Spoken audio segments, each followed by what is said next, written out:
கீரை பொரியல் தான் இப்போ செய்ய போகிறோம். உங்கள் எல்லாருக்கும் தெரியும் கீரை எவ்வளோ நல்லது உடம்புக்குன்னு. தண்டு கீரை தான் இன்றைக்கி எடுத்திருக்கோம். இதில் நிறைய சத்துக்கள் இருக்குது.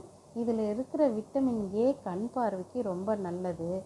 அயன், விட்டமின் சி இதெல்லாம் ரத்தத்தில் இருக்கிற ஹீமோகுளோபினை இன்க்ரீஸ் பண்ணுது.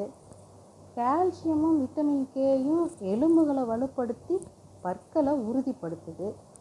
எல்லாத்துக்கும் மேலே இதில் இருக்கிற ஆன்டி ஆக்சிடென்ட் நம்ம இளமையை தக்க வச்சு வயோதிகத்தை தள்ளி போடுது. இந்த விஷயம் உங்கள் எல்லாருக்கும் பிடிச்சிருக்கு தானே? அதனால் உங்கள் சாப்பாட்டில் அடிக்கடி கீரையை சேர்த்துக்குங்க. இது ஆரோக்கியமான வாழ்விற்கு வழியாக இருக்கும்.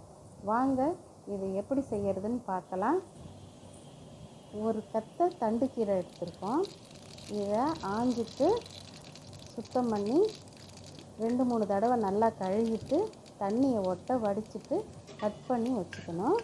இப்போ ஒரு கடாயில் 2 டேபிள் ஸ்பூன் தேங்காய் எண்ணெய் விட்டு கடுகு, உளுத்தம்பருப்பு, 2 மிளகாய் கிள்ளி போட்டு தாளித்து அதில் இந்த கீரையும் சேர்த்து நல்லா கலந்து விடணும். தேவையான அளவு உப்பையும் சேர்த்து கலந்து விட்டு வேக வைக்கணும். மேற்கொண்டு தண்ணி எதுவும் சேர்க்க வேண்டாம். இதில் இருக்கிற ஈரத்தன்மையை தண்ணி விட்டு அது வெந்துக்கும். அதுவே சரியானதாக இருக்கும். கொஞ்சம் நேரம் மூடி போட்டு வேக வச்சுக்கலாம். இப்போ பார்த்திங்களா, இதில் இவ்வளோ தண்ணி விட்டுருக்கு. இதுலேயே இது வெந்துடும். நல்லா கலந்து விட்டு வேக வைக்கணும். இப்போ பாருங்கள், இந்த தண்ணி கொஞ்சம் சுண்டிக்கிட்டு வருது. இன்னும் கொஞ்சம் வேகணும். கலந்து விட்டு வேக வைக்கணும்.